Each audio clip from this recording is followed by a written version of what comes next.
Assalamualaikum warahmatullahi wabarakatuh. Saya nak tegur sikit lah. Saya tengok video daripada mesej daripada Ustaz Abu Syafiq Al-Ash'ari, berdoa agar orang pondan itu dibala oleh Allah Subhanahu Wa Taala. Ini teguran sikit lah Ustaz. Islam ni bukannya satu agama yang menindas, bukan satu agama yang menghukum umat dia, menghukum dan sebagainya. Tapi agama Islam ni, kalau kita sama Islam, ruhama ubainahum, kata Nabi, kata Allah Subhanahu Wa Taala, itu berkasih sayang sama kita, sama kita. Adanya sama kita melakukan kekufuran, melakukan kesalahan, kesilapan dan sebagainya, apa kita kena buat? Kita banyak doa pada Allah Subhanahu Wa Taala. Kita doa agar dia diberi hidayah oleh Allah, bukan kita doa dekat dia untuk dibalakan dia. Kalau Allah Taala balakan dia, bukan takat dia seorang kena, kita pun kena.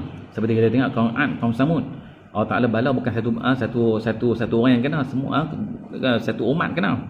Dan maka kita ni, sebab tu Nabi SAW sebut, wa ma arsalnaka illa rahmatan lil alamin, aku diutuskan sebagai rahmat sekalian alam. Kadang-kadang kita ustaz ni, kadang-kadang kita mencaci orang, kadang-kadang kita berdakwah dekat orang macam kita ni tidak ada salah. Macam kita tak ada salah. Ni punggah ustaz kan. Sebab kita pun, setiap manusia ada kesilapan, ada kesalahan. Cumanya kesilapan dan kesalahan yang kita buat tu, Allah Subhanahu Wa Taala belum bongkarkan lagi. Allah Taala tutup keaiban kita. Kalau Allah buka keaiban kita, nescaya orang akan tengok kita betapa teruknya kita. Jadi hari ini Allah tunjukkan keaiban orang lain agar mana kita tidak buat seperti mana orang lain buat. Maka kita ni, bila saudara-saudara kita sama Islam melakukan kemungkaran, melakukan kemaksiatan, kita doa dekat dia banyak-banyak, doa dekat dia banyak, supaya mana dia ni diberikan hidayah oleh Allah Subhanahu Wa Taala, bertaubat kepada Allah Subhanahu Wa Taala. Sebab tu Nabi SAW berdoa, Rabbana la tuzigh qulubana ba'da idh hadaitana wa hab lana min ladunka rahmah innaka antal wahhab. Nabi Muhammad SAW berdoa sehingga akan menitiskan air mata, sehingga kan esakkan Nabi ini didengar oleh Abu Bakar As-Siddiq. Terjaganya Abu Bakar As-Siddiq pada waktu malam melihat Nabi bertahajud dan melihat Nabi berdoa, Rabbana la tuzigh qulubana ba'da idh hadaitana wa hab lana min ladunka rahmah innaka antal wahhab, sehingga menitiskan air mata, esakkan Nabi, sehingga didengar oleh Sayyidina Abu Bakar As-Siddiq. Maka Sayyidina Abu Bakar berjumpa Nabi, ya Rasulullah, kenapa kau berdoa sampai sedemikian rupa sedangkan kau inilah maksum?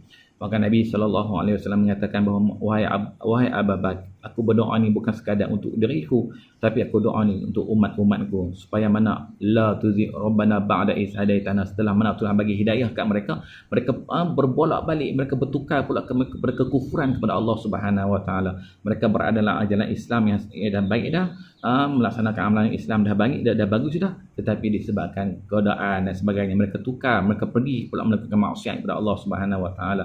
Ba'da idh hadaitana wa hab lana min ladunka rahmah innaka antal wahhab. Sesungguhnya Allah Taala Maha Pengampun dan Maha Pemaaf. Allah Taala Maha Pengampun dan Maha Pemaaf. Dan kita ni ustaz, kita doalah kepada mereka agar mereka mendapat hidayah Allah Subhanahu Wa Taala. Hidayah ni milik Allah, bukan milik kita. Tugas kita menyampaikan kebaikan. Mudah-mudahan mereka ni terbuka hati mereka untuk kembali kepada ajaran Islam. Ud'uni fi silmi kafah. Mereka ni datang kepada Islam, datanglah ajaran Islam keseluruhan, kesempurnaan mungkin, insya-Allah. Dengan kita berdoa dekat mereka, Allah Taala bentukkan hati kita menjadi manusia yang beriman, manusia juga yang bertakwa kepada Allah Subhanahu Wa Taala. Adanya hari ini kita beriman, insya-Allah, dengan sebab kita doa dekat kawan-kawan kita, sahabat-sahabat kita sama Islam kita, mungkin Allah Taala bagikan kekuatan keimanan kita yang lebih kuat, lebih jitu, dan kita ni disukai ataupun dipuji-puji oleh ahli-ahli langit dan Allah Subhanahu Wa Taala. Wallahu a'lam. Saya di sini ingin menyampaikan pendapat peribadi saya dan juga pandangan saya berkaitan dengan apa yang Ustaz Abid Liu buat, apa Ustaz Abid Liu laksanakan. Saya anggap benda tu sesuatu benda yang baik. Kalau kita fikir benda tu positif, sesuatu yang baik, maka benda tu akan jadi baik. Jika kita berfikiran negatif, kita berfikir benda tu, apa yang orang lain lakukan, benda yang baik, tetapi bagi kita benda tu tidak baik, sebenarnya masalahnya ada dalam hati kita. Kita kena tanya hati kita, adakah kita ni ada rasa dengki, rasa tak puas hati atau rasa cemburu terhadap kebaikan yang orang lain lakukan. Jadi di sini saya lihat apa yang Ustaz Abid Liu lakukan, kebaikan-kebaikan yang beliau buat, bagi saya itu sesuatu yang patut dicontohi oleh orang ramai. Hanya kita ambil dari segi positif, apa yang beliau lakukan supaya menjadi tauladan dan jadi pengajaran kepada orang lain supaya mereka membuat kebajikan kepada orang-orang yang kurang kemampuan ni. Bagi saya, kalau kata beliau ikhlas ke ataupun tak ikhlas, itu urusan dia dengan Allah Subhanahu Wa Taala. Jadi kita janganlah ada rasa cemburu, rasa dengki kepada orang lain. Bila orang lain buat benda yang baik, kita rasa macam tak puas hati.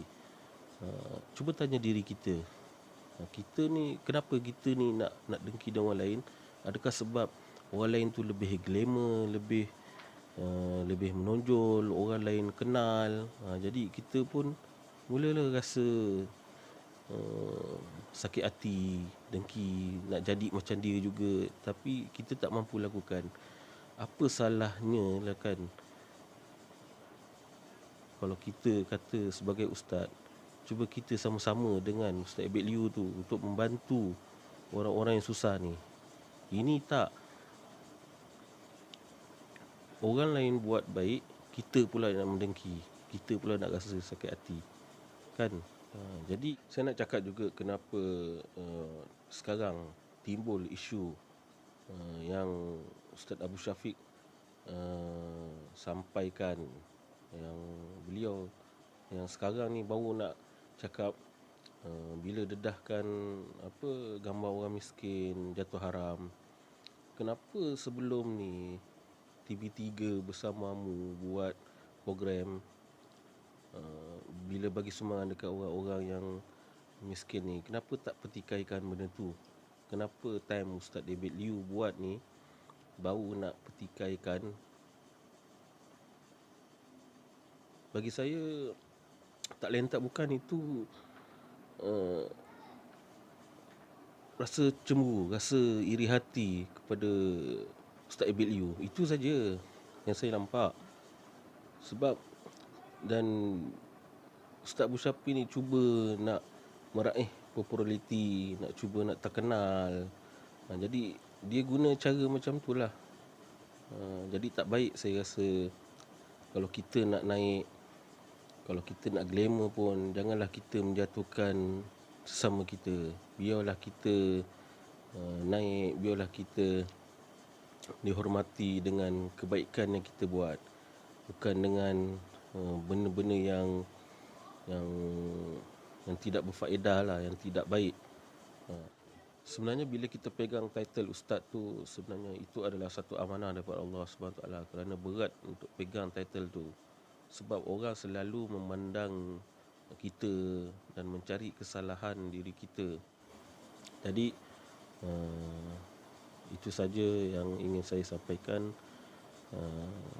Terima kasih kerana menyokong channel Ustaz Punggah, dan jangan lupa subscribe, like and share video daripada Ustaz Punggah, daripada sahabat saya. Assalamualaikum warahmatullahi wabarakatuh.